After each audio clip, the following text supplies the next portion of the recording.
Se titula La predicación del Evangelio. Gloria al Señor. La predicación del Evangelio. Y vamos a buscar en Marcos capítulo 16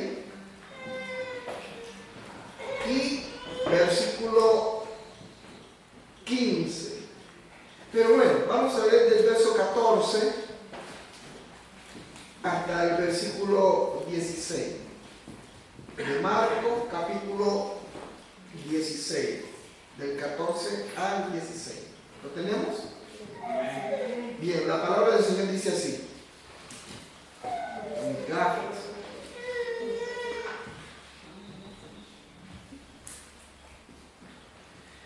Finalmente se apareció a los 11 discípulos, a los 11 mismos, estando ellos sentados a la mesa, y les reprochó su incredulidad y dureza de corazón, porque no habían creído a los que le habían visto resucitado.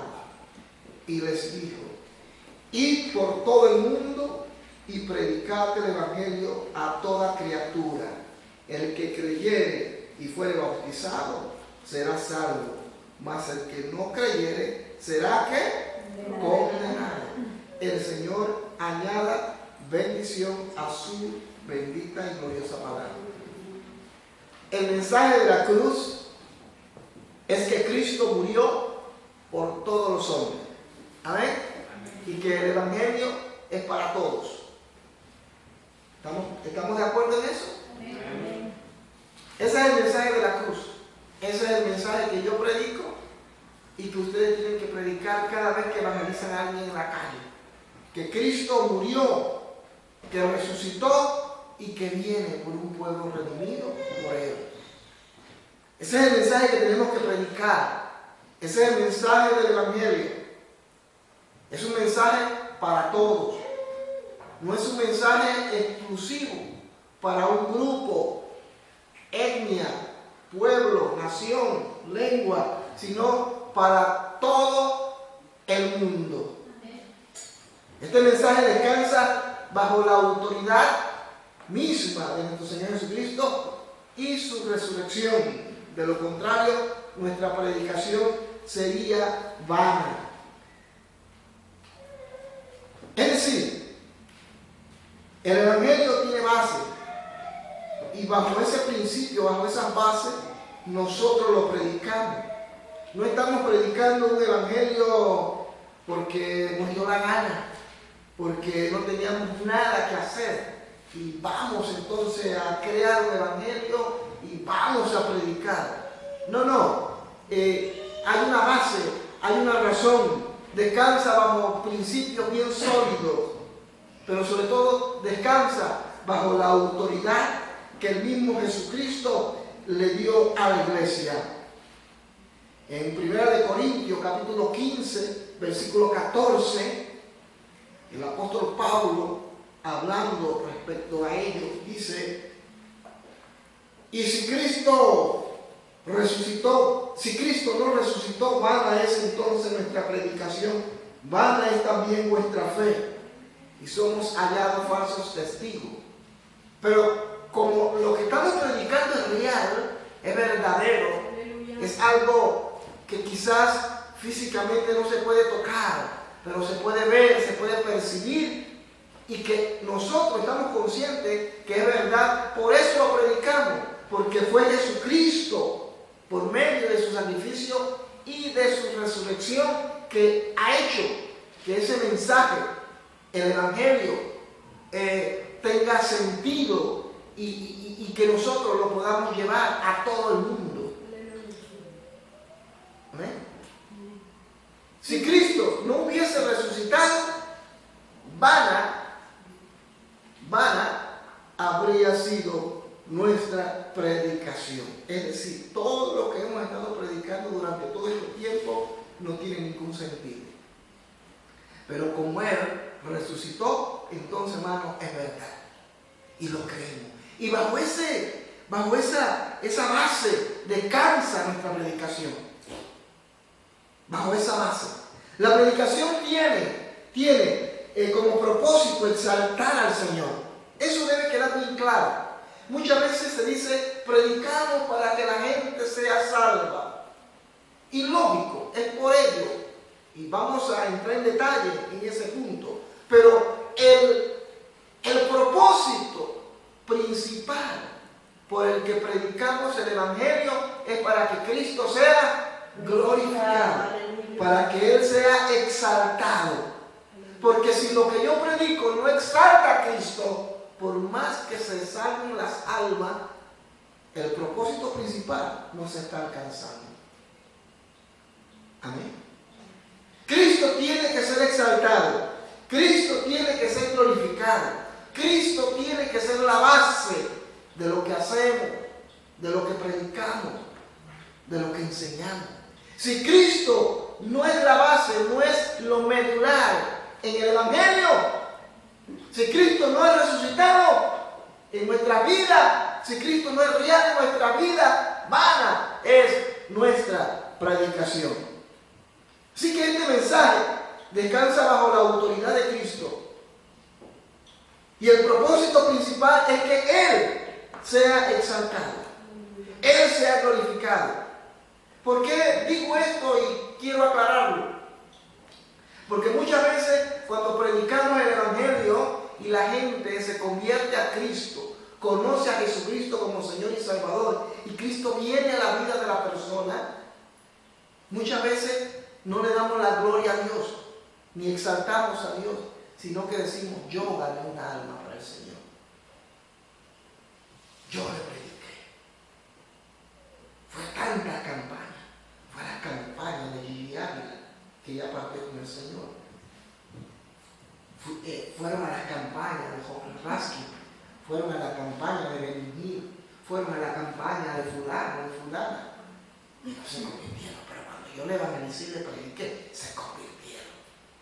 Hermano, ¿y la gloria para quién es? ¿Para usted o para Dios? Eso no depende de usted ni depende de mí. Depende de Dios.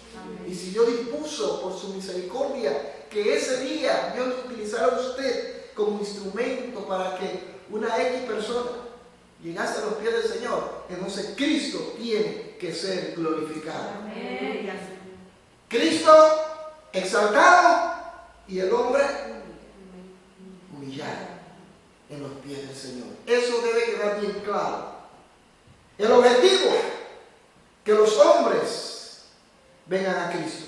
Amén. Como decía, la predicación tiene como propósito exaltar al Señor. Y como objetivo, los hombres, y como resultado, que esos hombres sean salvos. Para que todos aquellos que escuchen se arrepientan y permitan que Cristo venga a sus vidas. Así que eso debe quedar muy claro.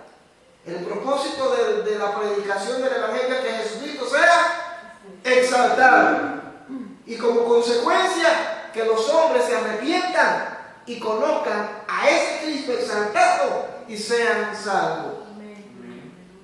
Suena bonito, suena piadoso. No, yo quiero las almas de la salvación de las almas. Gloria a Dios. Pero eso no debe anteceder el verdadero propósito por lo que hacemos. Cada vez que usted evangeliza, cada vez que usted predica el Evangelio a una persona, debe hacerlo consciente que el que se va a llevar la gloria 100% se llama Jesucristo. La predicación del Evangelio está basada en algunos factores, y voy a tratar de planteárselo en esta mañana. Primero, en el pasaje que leímos hace un momento, es un pasaje corto, pero donde vamos a observar algunos factores que sería interesante que consideráramos en esta mañana, hablando de la predicación del Evangelio. Jesucristo dijo en el capítulo 16, versículo 15, ir por todo el mundo y predicar el Evangelio a toda criatura.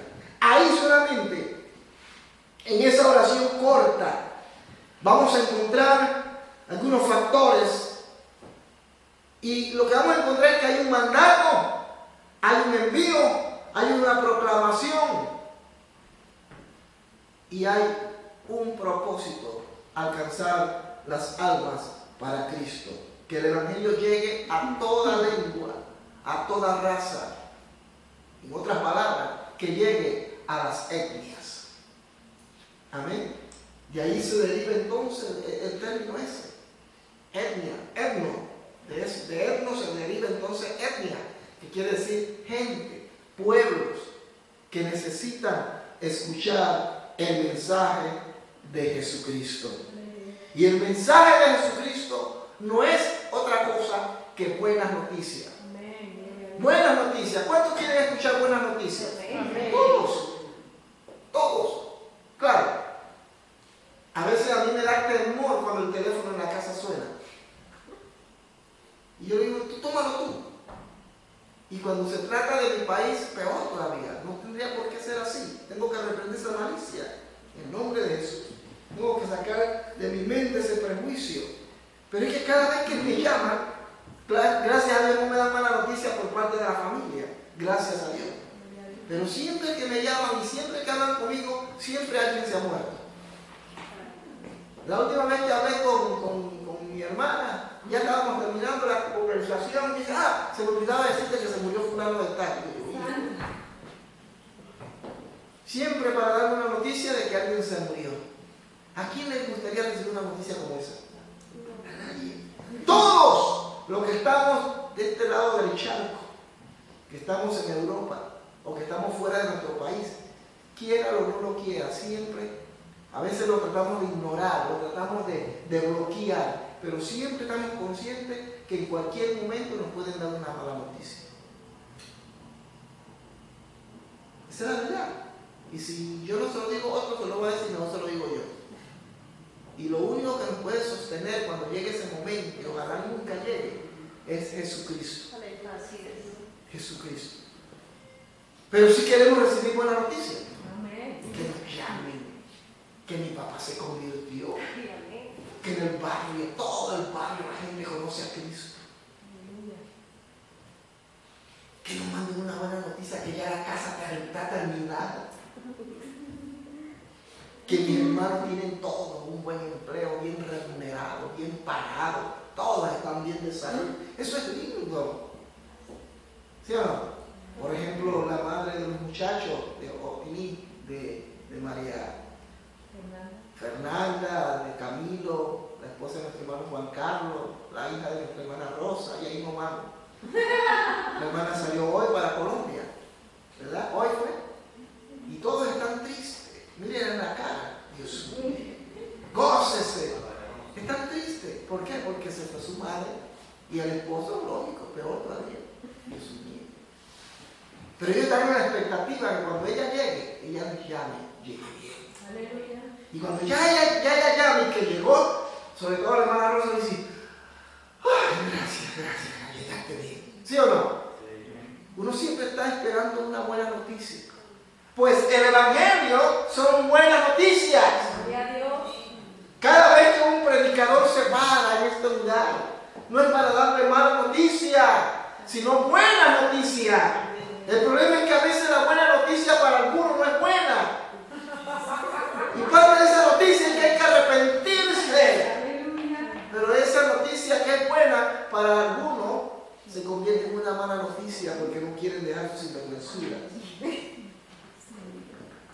Lo primero que vamos a ver en la predicación, en este pasaje bíblico, es el mismo Señor Jesucristo hablándole a los discípulos. Recuerden que Él ha resucitado, Él va a ascender a los cielos, pero Él les está encomendando, les está comisionando, les está demandando, les está dando una misión que no es solamente para ellos, sino que esa misión ha trascendido los siglos y es para todos los que estamos aquí. Lo primero que vamos a ver allí sobre la predicación del Evangelio es que descansa sobre la base del mandato. Hay un mandato. Dice, y les dijo, y, ahí nada más dejemos, y. Este verbo, esta palabra, y, esta palabra tan pequeña en su estructura como oración, es más que un simple vayan, si pueden, si si sienten deseo de ir.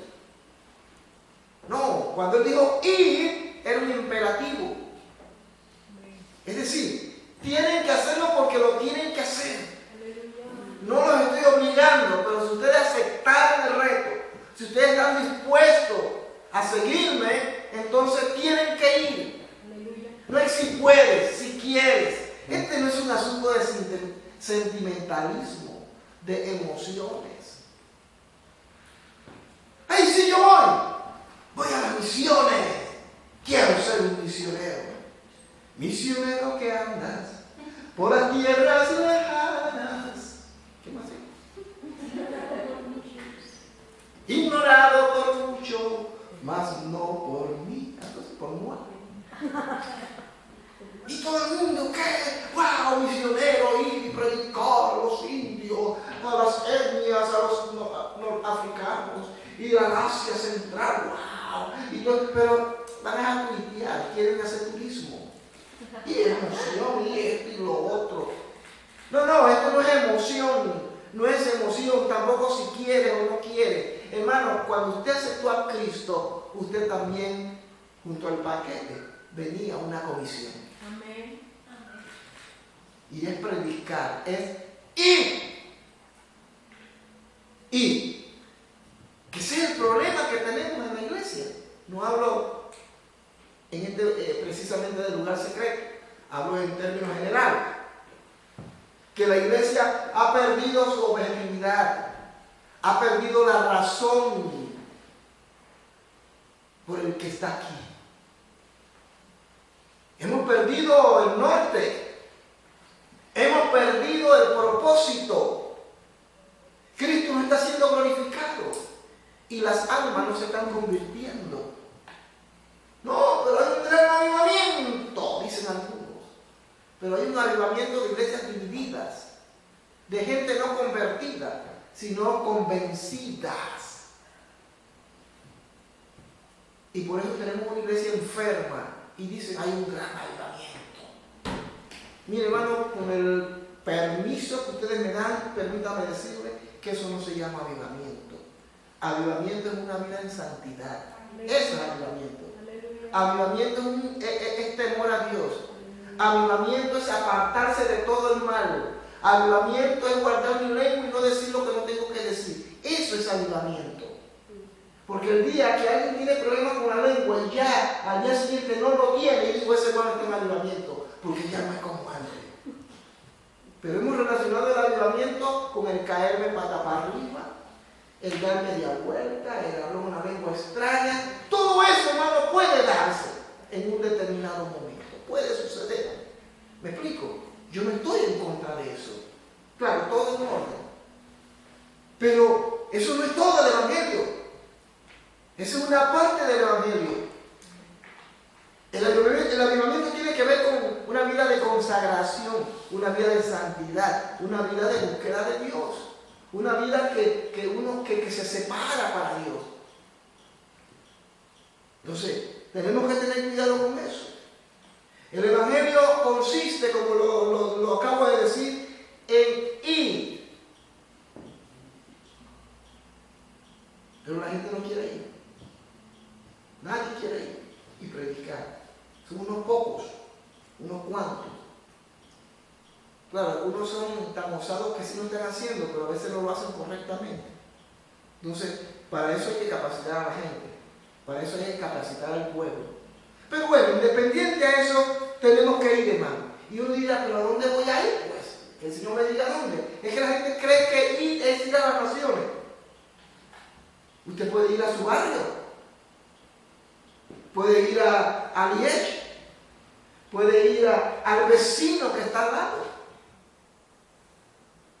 Puede ir a la escuela donde estudia y compartir con sus amigos. Eso es ir y predicar el evangelio. No precisa pasar el gran charco. Uno irá, pero no siempre es eso. Amén. Así que el ir es un mandato urgente. Es como que de ello depende la vida de millones. Denota que no hay que perder tiempo. Imagínese se está ahogando en la playa, o en una piscina, o en un río, y usted sabe nadar, y usted va caminando y ve a la persona que se está ahogando, pero resulta que va bien vestidito como yo ahora, va para la iglesia a recibir del Señor, encorbatado, bien guapo, hermoso, precioso, y con este frío dice que se ahogue. Yo no me voy a tirar esa agua. ¿Usted haría eso? Si alguien se está ahogando, ¿usted qué haría? ¿Se tiraría o dejaría que se ahogue? Otros se hacen los chicolocos y miran para otra parte y ven si viene la ambulancia o vienen los bomberos o llaman. Venga, que se está ahogando fulano. Pero los bomberos llegan en 10 minutos y en 5 minutos se ahogan. ¿Usted qué haría? Usted se tiraría, aunque va hermoso para la iglesia y aunque la temperatura está a 5 bajo cero, pero seguro que usted se tiraría. Pero lamentablemente hay gente que no, hermano, no lo haría, prefieren que se ahogue. Pues tomemos esta figura retórica, tomémosla y apliquémosla al Evangelio. Hay millones y millones de personas que no conocen a Jesucristo. Ni siquiera han escuchado el Evangelio. Nunca. Por muchas razones, el Evangelio no ha llegado a ellos. Pero vamos a ubicarnos en nuestro contexto geográfico. Vamos a ubicarnos dentro de Bélgica, de Bruselas, de su entorno. Hay personas que sí lo han escuchado. Amén. Pero el hecho de haberlo escuchado no significa que no se le pueda continuar hablando. Se están ahogando. Usted y yo tenemos que entenderlo así, tenemos que verlo a la luz de la palabra. El día que se mueran, y perdóneme, pero lo voy a decir así como lo dice la Biblia, no lo digo yo, se irán al infierno. Eso es lo que dice la Biblia. Así que véanlo así, que se están muriendo, se están ahogando, por utilizar este cine. Se están ahogando, están desesperados, están esperando que alguien les tire el salvavidas. Están esperando que alguien se lance y los saque porque están entumecidos, están muriéndose. Pero la gente pasa y lo ve y le da lo mismo. Es como la parábola del samaritano. Pues hay muchos hermanos en las iglesias que son como la parábola del samaritano. La gente se está muriendo sin Cristo, a ellos les da lo mismo. Ellos no quieren sacrificar su tiempo, no quieren sacrificar su religión, no quieren sacrificar en lo que creen. En mi iglesia me dicen esto y yo no lo voy a hacer, pero estamos hablando de almas. Por eso que Cristo confrontó a los sinvergüenzas de la época, al Sanedrín, a los sacerdotes, a los fariseos, a los saduceos, y a todos los feos. Y los confrontó y se lo dijo: ustedes dicen conocer la verdad.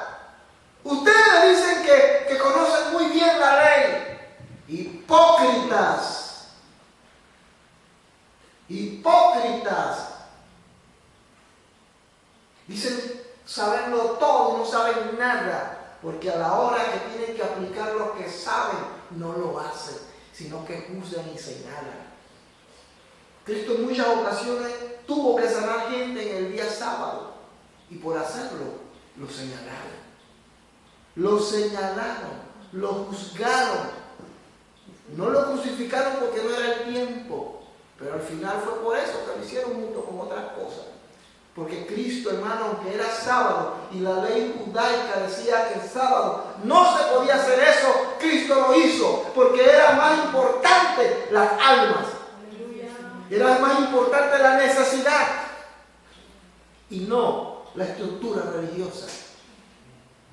La palabra de Dios dice: y hay gente que se está muriendo sin Cristo, que se está ahogando en el pecado, y usted y yo no estamos haciendo nada.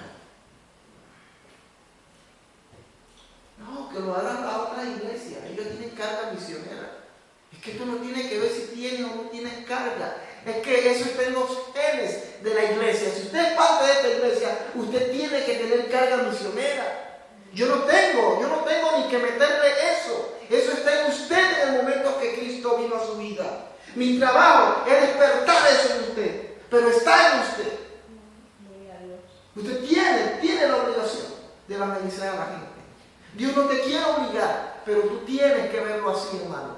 Salga de este culto con esta imagen. Alguien se está ahogando. Saca de este culto con esa imagen. Alguien se está ahogando y necesita nuestra ayuda. Aleluya. Entonces, aquí el término "y" tiene que ver con eso, con un imperativo. ¿Vas o vas? Es un mandato urgente. El día sábado, todo el mundo, y lo dije en uno de los puntos, todo el mundo usted lo ve en el metro, en el tram, en el bus o en los autos, bien guapos. Van para la fiesta el sábado. Van a fiestar. Te pasa cerca y qué perfumazo. Pero hoy domingo, cuando usted está en el metro esperándole, a eso mismo que usted es bien guapo, lo ve a la fiesta.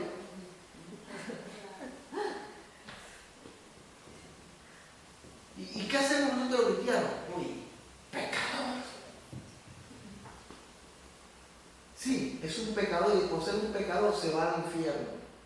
Pero resulta que tú tienes una misión de hablar a ese pecador. Si rechazó el mensaje ya es problema de él, pero tú cumpliste con tu parte. Amén. Hay millones, hermanos. Hay millones, no digamos de Europa, no digamos de Latinoamérica. Pero hablemos de ultramar, hablemos de continentes como Asia, hablemos del Pacífico, hablemos de la India, hablemos de los países del norte de África. Mire, usted no sabe lo que la gente, hermano, está viviendo. La pobreza terrible que se está viviendo. Pero más terrible, gente que nunca ha escuchado el Evangelio. Nunca. Nunca. Ni siquiera conocen la Biblia, el término Biblia, Jesús. No lo conocen porque nadie les ha hablado. ¿Me explico? Nadie les ha hablado. Por causa de asuntos religiosos, políticos.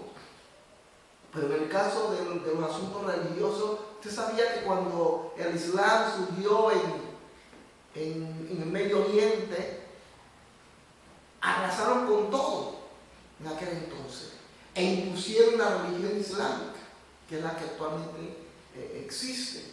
Estamos hablando que ya casi han pasado 1500 años de islamismo en el mundo, pero sobre todo en esos países. Así que estamos hablando de países que durante 1600, 1800 años han vivido bajo la bota del Islam, por mencionar un ejemplo. Es decir, que en el momento que Mahoma y su ejército conquistaron esos países, impusieron el Islam. Y no hay cabida para otra religión. 1800, 1600, 1800 años. Nunca han escuchado, generaciones tras generaciones han muerto sin haber escuchado el Evangelio. Pero la iglesia tiene el deber de ayudar a esa gente que se está muriendo sin Jesucristo. Ese es nuestro deber, predicar el Evangelio. No hacerlo implica desobediencia. Y aunque Dios se hará de algún otro medio para que el Evangelio llegue, respecto a nosotros, no podemos escapar de nuestra responsabilidad. No podemos escapar. No podemos escapar. Dios nos ha dado el privilegio de estar en una ciudad multicultural, ¿verdad que sí? Uno monta en los diferentes medios aquí y uno escucha de todo. Es como si estuviésemos en el tiempo de la Torre de Babel. Mango saca la bazooka, Rambo saca la bazooka, Salamané, Malecón del Norte, y dice, wow, y alguien hablando castellano, un argentino, como está chequeado, y el otro por ahí hablando, sí, porque en Zaragoza, que no sé qué. y un colombiano por allá hablando estilo colombiano, yo voy para Colombia o voy a Colombia, pues, porque esto y lo otro, y todo en un mismo momento. Y un panameño allá va solo, y esto y lo otro. Y un belga hablando ahí francés, como estaba diciendo todos, estaba viendo. O el otro hablando, you speak English, how are you? O el otro hablando, y así, hermano, dice, increíble. Y toda esa gente, toda esa multitud, toda esa lengua, todas esas personas necesitan de Jesucristo. Necesitan de Él. Y un día usted y yo estaremos delante del Señor. Y aunque ciertamente no será un juicio para condenación, sino el juicio de las obras, tendremos que darle cuenta a Él. Mi hermano, yo prefiero perder todo lo que en este mundo tengo, aunque sea salvo, que enfrentarme a Él y que Él un día me mire a los ojos.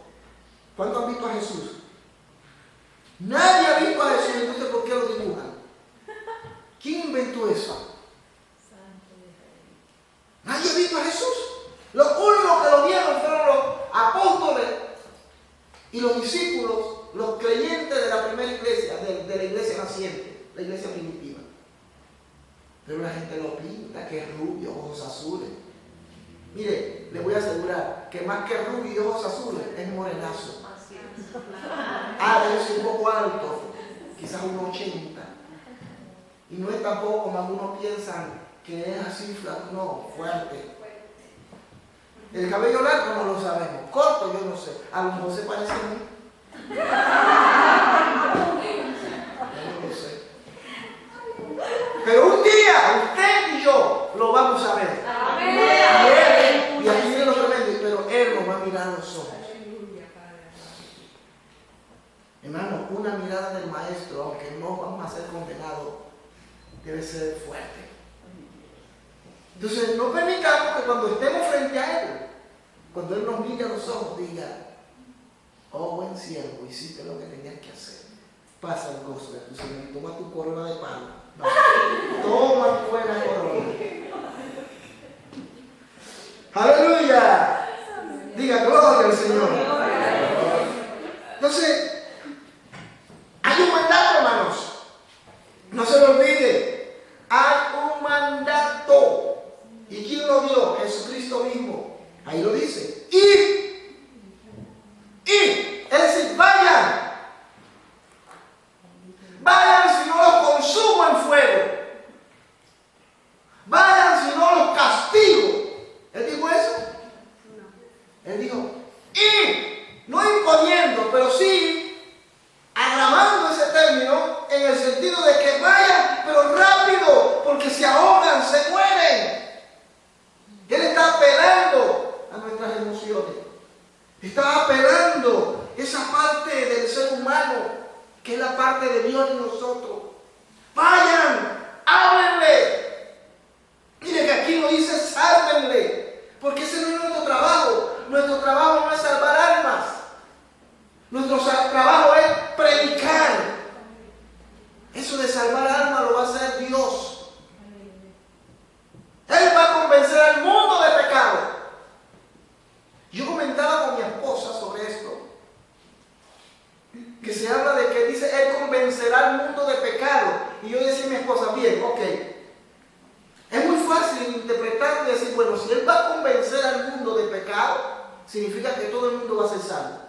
Porque Él va a convencerlos. ¿Y quién puede contra el convencimiento de Dios? Nadie. Pero resulta que Él no estaba refiriendo a eso. Amén. Él se estaba refiriendo de que Él convencería al mundo del pecado. Es decir, Él va a venir, Él le va a presentar el Evangelio a través de usted y de mi persona. Va a presentar el Evangelio de tal manera que la persona va a quedar sin argumento. Aleluya. Sin ninguna excusa. Eso significa que los va a convencer y no van a tener otra. O deciden por Él o deciden seguir en su pecado. Eso es terrible. Eso es terrible que tú le hablas, que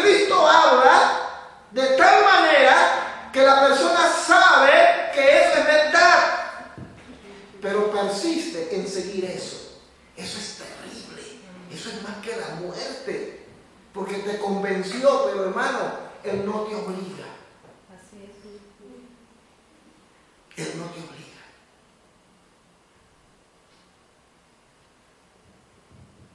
Él no te obliga, pero Él convence de pecado. Yo puedo llegar hoy aquí, hermano, y yo, para cualquier persona con necesidad, yo vengo y digo, le vendo zapatos a buen precio. No, es que yo no tengo dinero. No. Dime, en Zara, ¿cómo te venden los zapatos? Bueno, allá el más barato está en 66 euros. Tranquilo. ¿Cuánto estás dispuesto a pagar?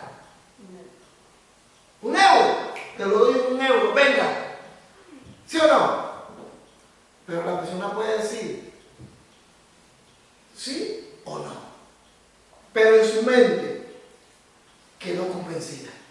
Y quizás no lo compra porque no tiene el dinero. Pero si lo tiene, lo compra. ¿Sí o no? Entonces el Espíritu Santo viene y nos presenta el Evangelio tal como es. Y quedamos al descubierto. Y nos vemos ahí, hermanos, reflejados. Todo como somos. Lo que somos, lo que hacemos, lo que no le agrada a Dios. Pero resulta que la gente más amó las tinieblas. Y por eso no quieren venir a la luz. Pues cuando vienen a la luz, quedan al descubierto. Entonces son convencidos. Pero cuando se habla de convencido, no es que la gente dice que estoy convencido y me arrepiento. Puede ser que se arrepienta, pero también puede ser que no se arrepienta. Porque cauterizan su conciencia, su mente. Es terrible eso. Dios quiera que usted no sea uno de esos. Porque mi hermano, se da mucha palabra y la gente sabe que es verdad. Saben que es verdad, pero no lo quieren hacer. Segundo factor en la predicación del Evangelio, descansa en el envío. Primero hay un mandato, recuerden. Luego, miren lo que dice ahí mismo, y les dijo, id por todo el mundo y predicar. La predicación descansa en que hay una orden, pero también descansa. Está en la base del envío. Dios envía.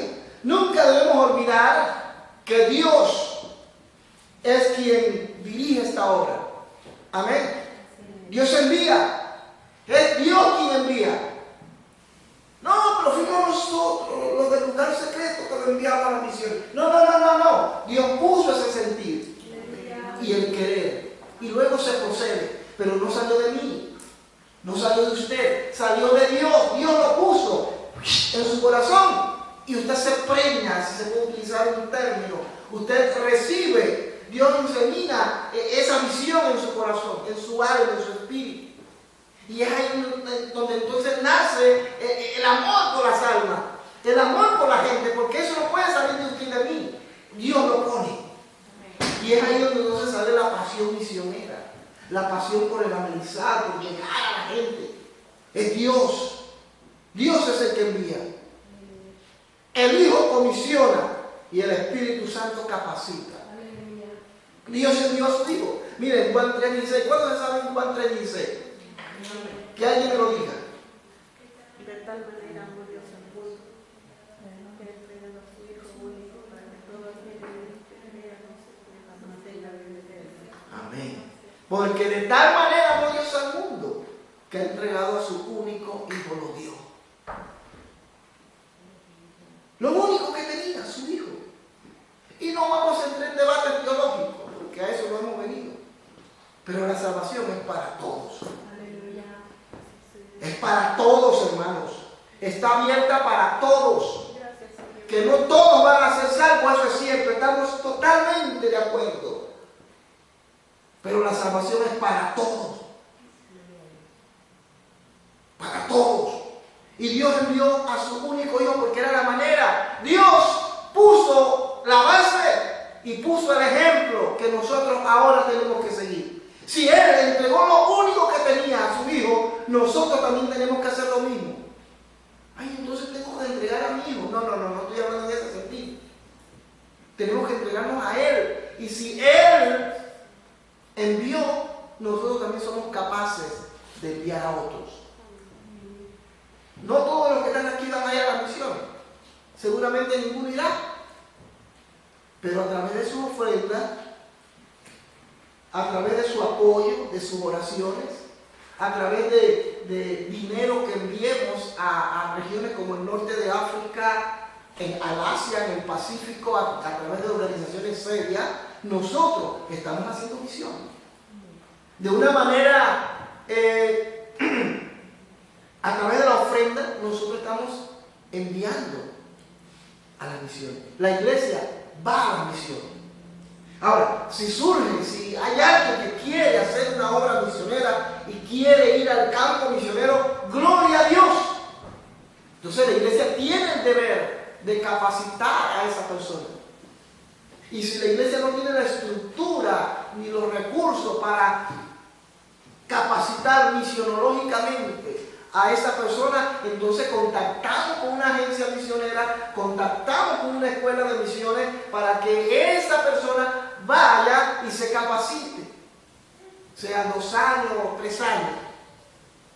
Normalmente muchos lo hacen en 1 año, y que se capacite.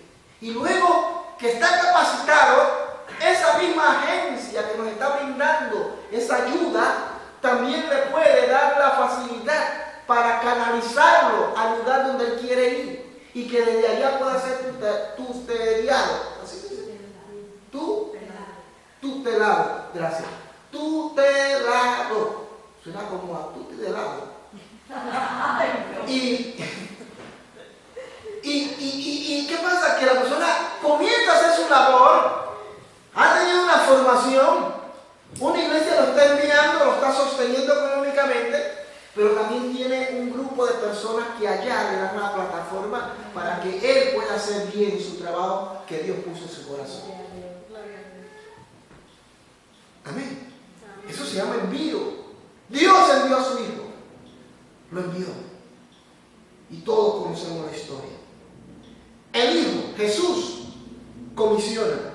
Pero antes, Él preparó a los que le servirían e irían a las misiones. En Hechos, vámonos a Hechos capítulo 8, capítulo 1, verso 8. Hechos capítulo 1, versículo 8. Pero recibiréis poder cuando haya venido sobre vosotros el Espíritu Santo, y me seréis ¿qué? Testigos en Jerusalén, en toda Judea, en Samaria y hasta lo último de la tierra, que es el lema que tenemos nosotros dentro de la iglesia. Con Jesús hasta lo último de la tierra. Esa estuvo buena, la de Morena. Gloria a Dios. Porque podemos ir hasta lo último de la tierra, pero podemos ir con nuestra fuerza. Podemos ir con nuestra filosofía. Podemos ir con nuestra doctrina. Pero resulta que cuando tú vas hasta lo último de la tierra, Jesucristo debe ser el centro.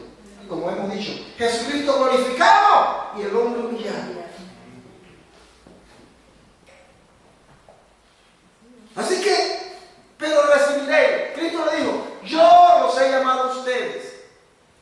Ustedes tienen un mandato. Y ese mandato consiste en que ustedes vayan y prediquen.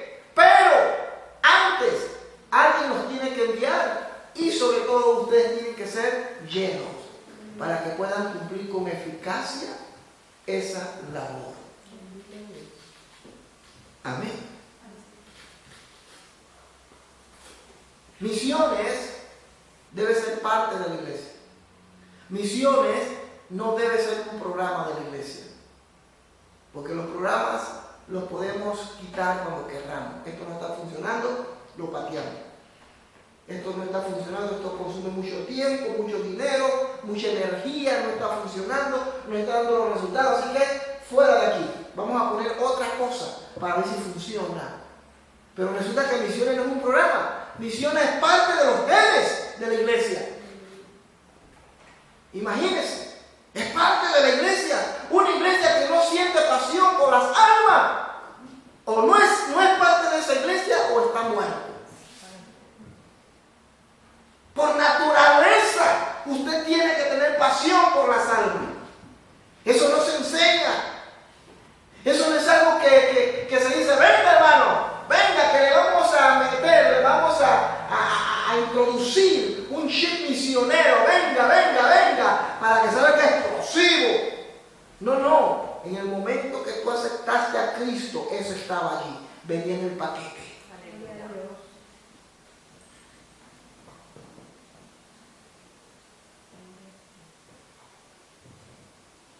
Bendito sea el Señor. Pero también el Espíritu Santo capacita. Dijimos que el Padre envía, el Hijo comisiona, el Espíritu Santo capacita, proyectándonos, dándonos dones, talentos para cumplir con ese llamado. Para uno poder llevar a cabo esta misión, nosotros tenemos que ser, hermanos, capacitados por el Espíritu Santo. Y Dios nos da dones, nos da talentos. Dones y talentos. Hermano, explote sus dones y sus talentos. Hágalo. Aquí hay muchas cosas que hacer. Aquí hay gente que tiene ideas, pero no lo están usando. No están usando sus talentos. Gente que le gusta escribir, que le gusta dibujar. Todo eso, dígale, Señor, ¿en qué yo puedo? Mira, aquí te lo traigo. ¿En qué puede ser útil esto? Aleluya. Y el Señor te lo va a decir. Pero no andamos peleando porque quiero hacer lo que el otro hace. Eso no funciona. Dios te puso, hermano, con un propósito en esa iglesia. Sea aquí o sea en otra congregación. Dios te puso con un propósito. Solo, hermano, pídele a Dios que te diga por qué Él te tiene aquí. Si hablamos en términos generales, todos sabemos que estamos aquí, hermano, para exaltar el nombre de Jesucristo, para glorificarle. Pero también sabemos que Dios quiere hacer algo con nosotros en la vida de otros. Amén. En la vida de otros. Y eso debe quedar claro en cada uno de nosotros. Denle un aplauso al Señor.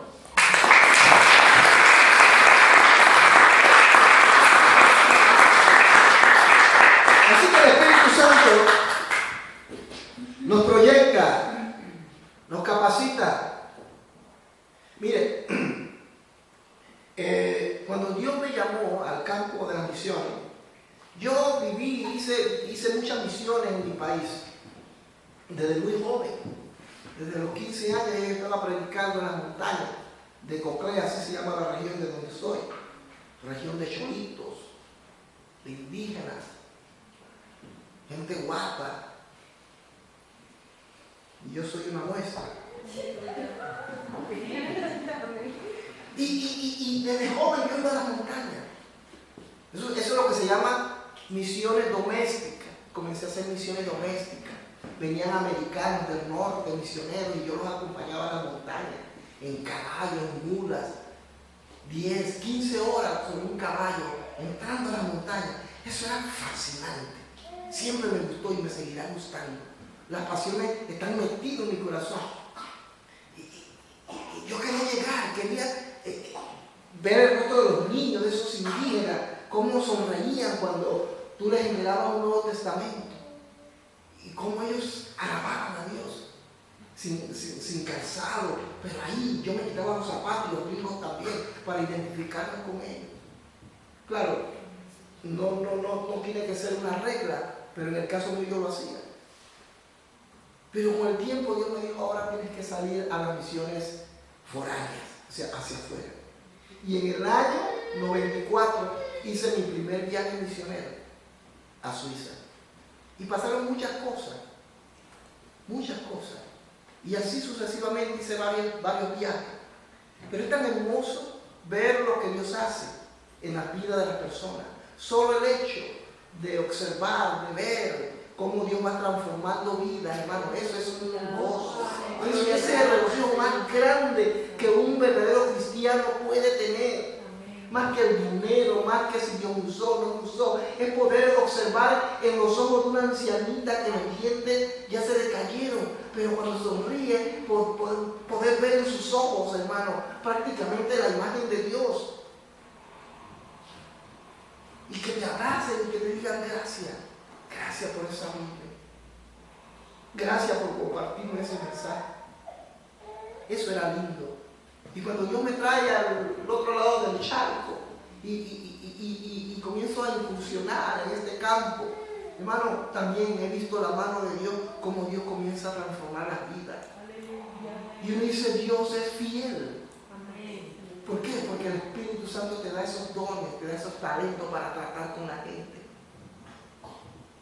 Y ahora cuando estamos aquí en Bruselas, prácticamente han pasado ya casi 16 años, vamos a cumplir 16 años prácticamente, bueno, 16 años, 12 años de estar aquí en Europa, y de esos 12 vamos a entrar ya unos 5 años de estar permanente aquí en Bruselas.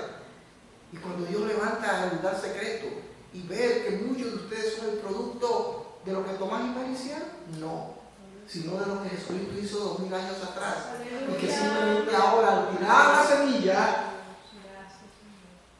dan fruto a 100 por uno. Ver a algunos de ustedes que realmente, a pesar de algunas terquedades, de algunas cosas que no son correctas, pero poder ver que en comparación a lo que eran antes y lo que son ahora, hermano, no hay dinero para comprar eso.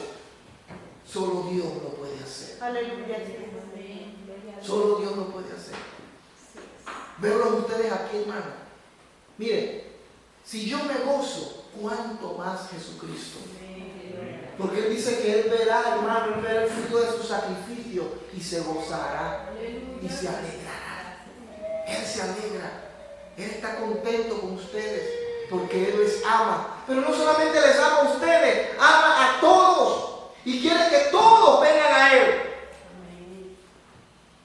Pero el Espíritu Santo nos capacita, nos sensibiliza para que podamos sentir eso. La iglesia es la base, la plataforma de envío. No existe otro medio. No existe otro medio. Es la iglesia la plataforma, el medio, el instrumento que Dios utilizará y está utilizando para que el Evangelio llegue a todas las naciones. Amén. Las agencias de envío, las agencias misioneras, las organizaciones y movimientos misioneros solo deben ser facilitadores y colaboradores que trabajan de manera mancomunada con la iglesia local.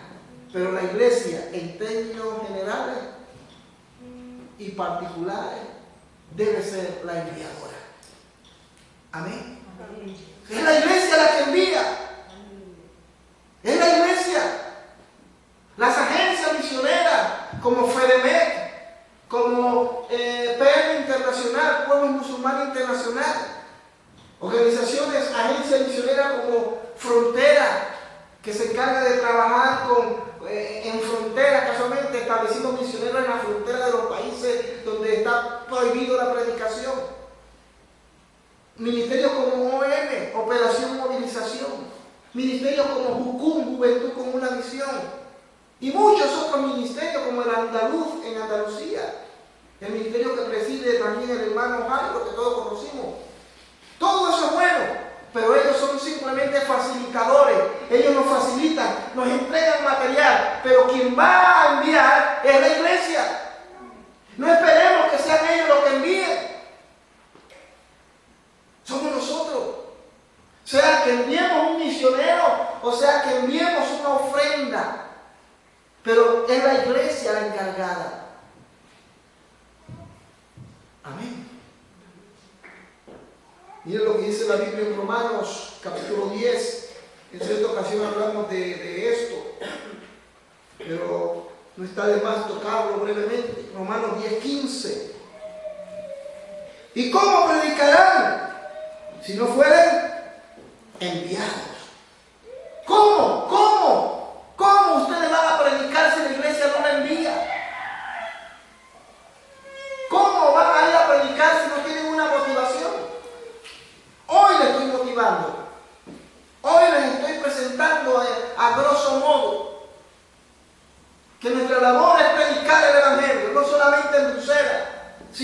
hasta lo último de la tierra. Pero es la iglesia, son ustedes los que tienen que enviar a esos misioneros. Son ustedes que si no existen misioneros, por lo menos deben enviar una ofrenda para apoyar a esos misioneros que están en el campo. Y si no es un misionero, por lo menos enviárselo a una agencia que hace un trabajo tras bastidores tremendo. Pero esa es una manera de enviar. Y es la iglesia quien tiene que hacer ese trabajo, mi hermano. Y como dije hace un momento, recuerde que la iglesia no predica para salvar. La iglesia predica, hermano mío, para que la gente conozca el evangelio. Amén. Para que sus ojos sean abiertos y ahí tomen una decisión. Pero ¿quién nos va a llevar a tomar esa decisión? El Espíritu Santo. Él convencerá al mundo de pecado. Él es el que le va a presentar, repito, al mundo las cosas como son. O te decides por Cristo y aceptas ese regalo que Él te está entregando, que es la salvación de tu alma, o simplemente te pierdes en el infierno. Esa es la realidad.